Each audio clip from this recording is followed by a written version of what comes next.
Hivi ni vyakula vitano ambavyo unatakiwa kutumia kwenye empty stomach, ambapo tunasema tumbo ambalo likiwa tupu ujara kwa muda.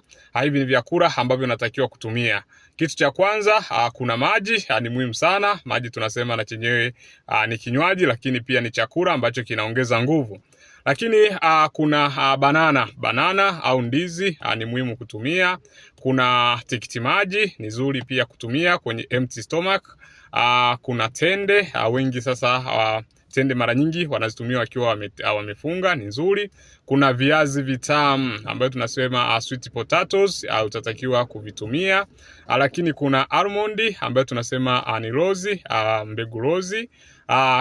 Chakula kingine ambacho tunatakiwa kutumia avocado, tunasema parachichi, ni nzuri. Kuna matumizi ya coconut, ni nzuri pia kutumia kwenye empty stomach. Tuambie hapo chini wewe kwenye empty stomach unatumia chakula gani?